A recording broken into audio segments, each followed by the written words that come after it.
study this chapter for students of class 9th, The Sound of Music. Now this chapter is divided into two parts. Part 1 is Eveline Glennie listens to sound without hearing it. Now let us discuss the title. The title itself is very interesting. Here the author says, Eveline Glennie listens to sound without hearing it. Now we all wonder, we are confused. How can you listen to sound when you can't hear? So this is something that we'll discover, how Eveline Glennie was able to listen to sound although she could not hear. Now before we proceed with the chapter, let us read this. God may have taken her hearing, but he has given her back something extraordinary. What we hear, she feels far more deeply than any of us. That is why she expresses music so beautifully. Someone has commented this thing about Eveline. He says that although God took away her hearing power, she was impaired, but he gave her an extraordinary thing, and that was the sense of feeling. She could feel very deeply, far more deeply than the normal people. And that is why she was able to express music so beautifully, so well. She is a well-known multi-percussionist. She plays different percussion instruments like xylophone, drums. Now we read the following account of a person who fought against a physical disability and made her life a success story. From here we come to know the theme of this story and the message that we get from this story.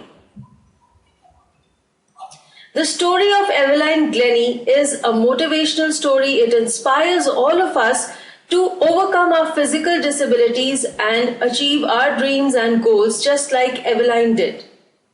So with this, let us begin with the lesson. Rush hour, crowds jostle for position on the underground train platform. A slight girl, looking younger than her 17 years, was nervous yet excited as she felt the vibrations of the approaching train. Jostle means to push roughly. Slight means small and thin. So the scene is the train platform. It is underground and there's a huge rush at the platform. There's a huge crowd and people are pushing each other to get way. There is a small thin girl. And who is this girl? It is Eveline. Eveline is standing at the railway platform. She is waiting for the train. And just as she feels the vibrations of the approaching train, she realizes that the train is about to come. She gets nervous and excited. Now this is the train that will take Eveline to London. And she is going to London to learn music as she has got admission in the Royal Academy of Music. Right now, Eveline is in Scotland. Eveline belongs to Scotland. Scotland is a country in Europe. Now Scotland is not as fast as London.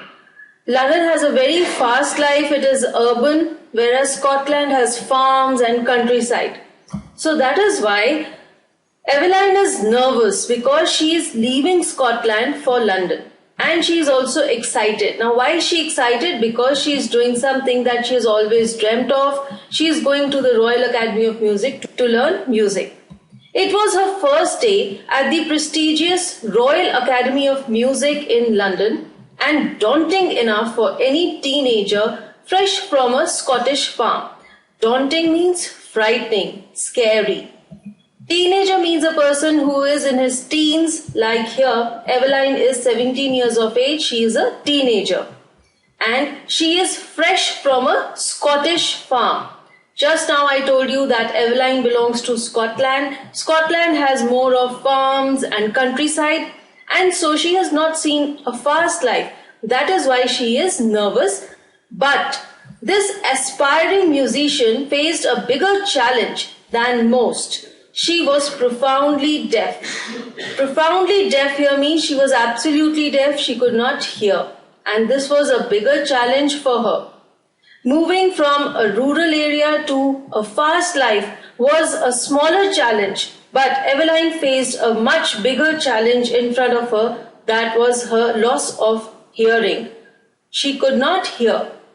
Eveline Glennie's loss of hearing had been gradual. Gradual means in phases.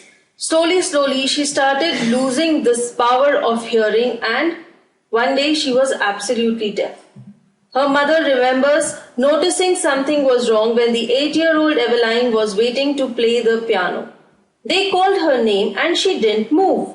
I suddenly realized she hadn't heard, says Isabel Glennie. Now, Isabel Glennie is the name of Eveline's mother. Eveline's mother, Isabel, recollects one incident when Eveline was 8 years old. She says that Eveline was waiting for her turn to play the piano, but when her name was called out, she did not respond.